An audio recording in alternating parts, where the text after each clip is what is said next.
Hey guys, how's it going? So today I'm going to be doing something a little bit different. I'm going to be talking about a piece from Simon Stalenhag. The piece on screen currently is not obviously my work, it is his, so I take no credit for the piece at all.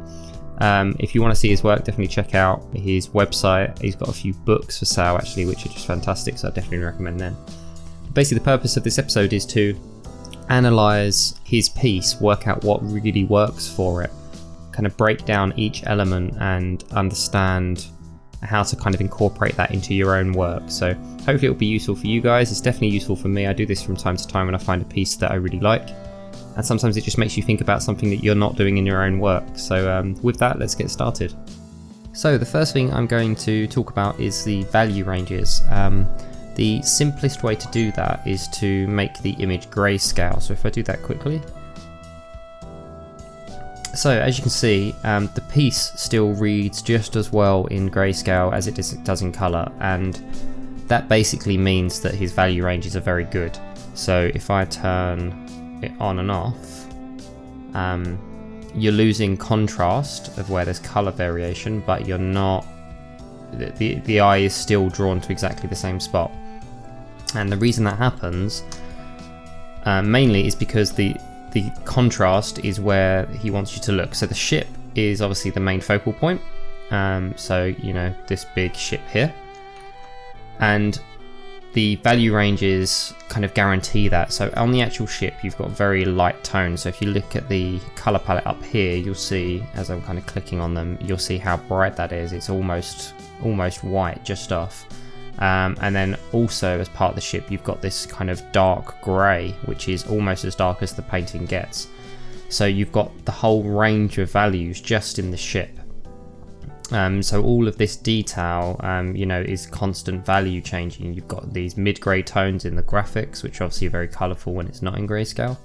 You've got these very dark tones up here, and it sits behind contrasting values as well. So as you can see, where you've got these really light tones, where I'm clicking here, is sitting in front of these mountains, which are mostly very dark to mid.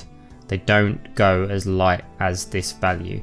So if I quickly add in values that are the same as the ship, if I replace what he's got here,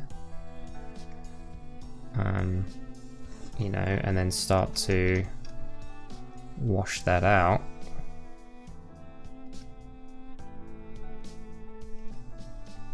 you instantly start to lose the background and the ship, right? Like you can't see the edge of the ship as well now because the values are starting to compete. So if I turn that off and turn it on again, you can see how the value ranges are so important. So making sure that the background doesn't go beyond this mid-grey is really important to make this highlight of this ship jump out.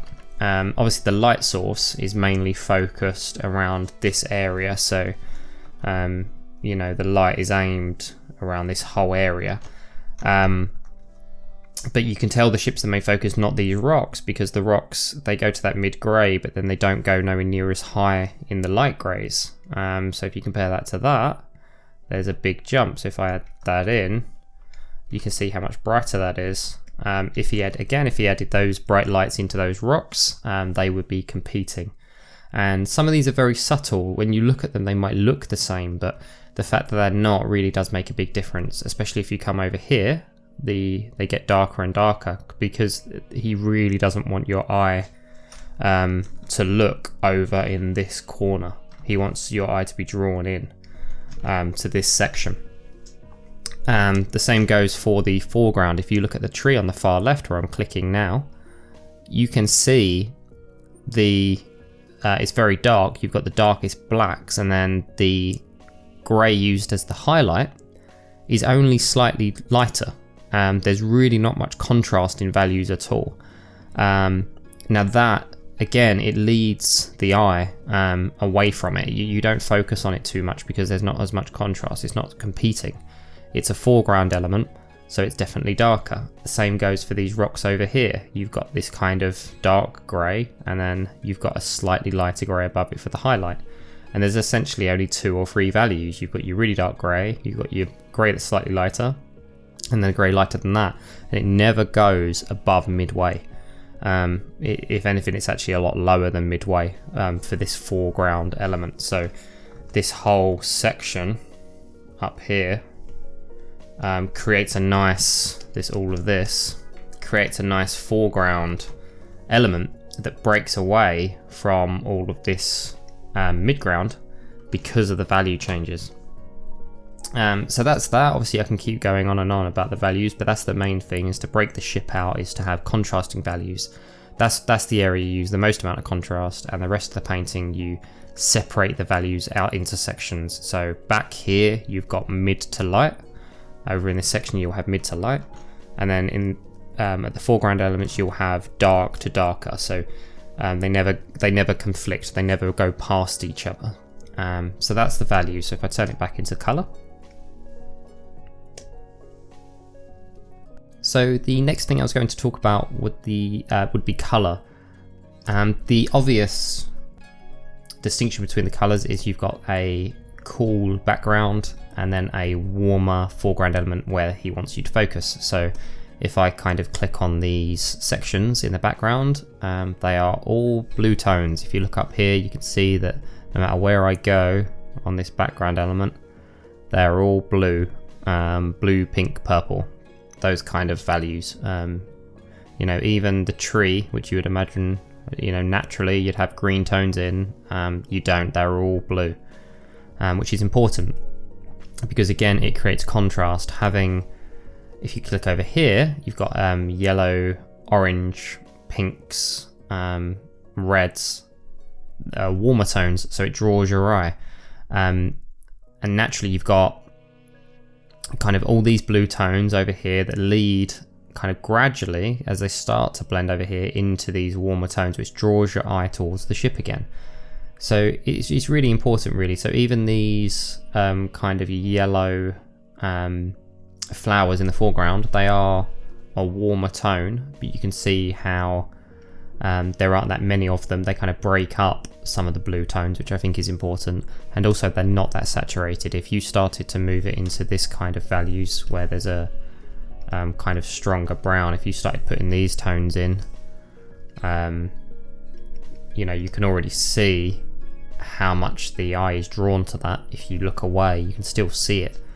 So it would be distracting. So it's very subtle. You can break up the cooler tones with warmer tones, but make sure that you've got quite a high level of desaturation that matches, you know, the surrounding area. So yeah, the eye is drawn into these brighter, warmer tones, and then it's again broken up the same way the flowers add a warmer tone to cool rocks. You've got the cooler green graphics. You can see there's blue, green tones to the warmer ship in general, because again it breaks out from this the floor in front of the ship. It breaks out from this section. If you started using really warm yellows on the ship, on you know, up here like that, these sections would start to blend together slightly. So it's all about using the right color to push the ship out into focus. I wanted to talk about scale next. So the ship, if you just had the ship on its own, you wouldn't have an idea of how big that is. Obviously you've got these, you know, the rocks in the foreground in front of it, and you've got these trees. You know, these trees could be grass, really. It's hard to work out. It's the foreground elements that add scale. So this car, I think, is quite important. Everyone knows the size of that car. When you look at that car, you can guess how big it is, and you've got like kind of this shape here, which suggests there's a person in there driving, obviously. And next to that, in the same kind of level, distance-wise, you've got a tree. So you can see that this is the normal size of the car. This is the size that the tree would be to human scale. And then these trees back here, from this distance, you'd imagine that they are a similar size. So it's perspective showing that these trees are that small. And that's quite important because it means this ship is massive. So obviously with perspective, we're being led down here, which I'll talk about in a bit as far as leading lines. But you know it's traveling away from us to get to this ship. You can't see how far because these rocks cover the road, but you know there is distance there. And these trees, this tree and this car, are important in signifying that this scale of this ship is very big. So with that, I move on to leading lines. So leading lines are really important to, again, tell the eye where to look in the piece, what is important in a painting.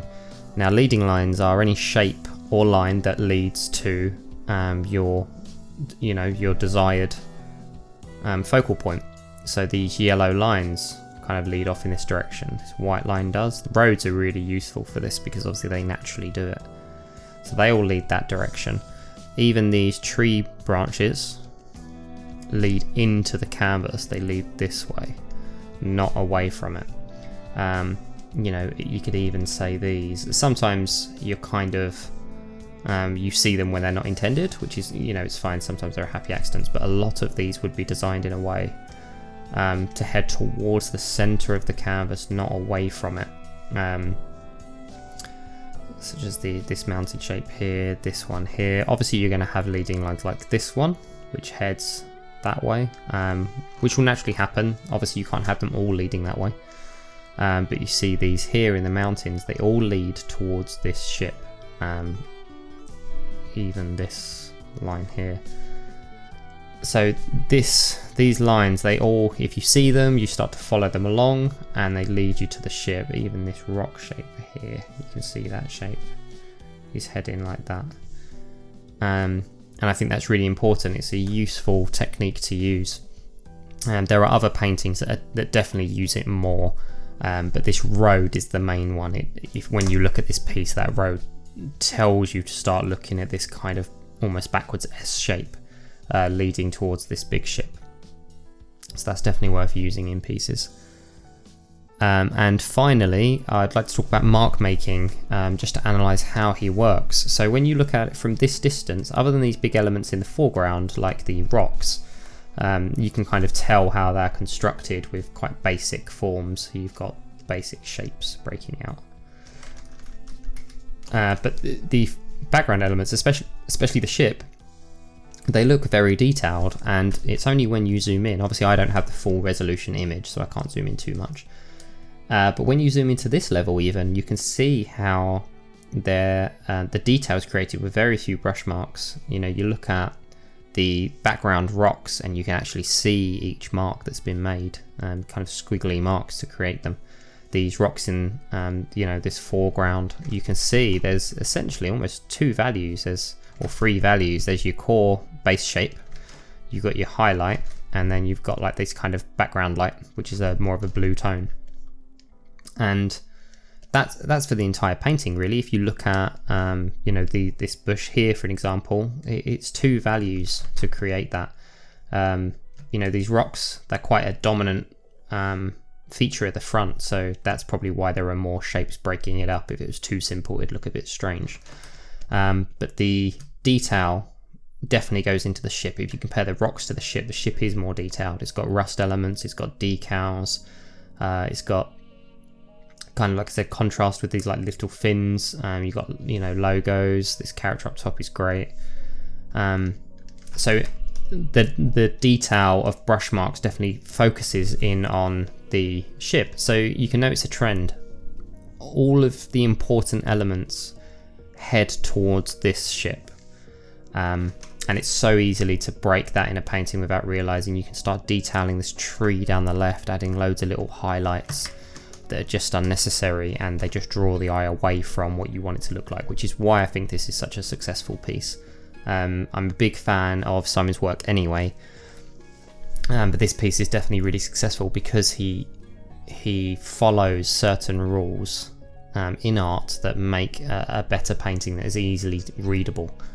There are other things as well, like overlapping is really important to add depth. So with this road, this rock overlaps the road.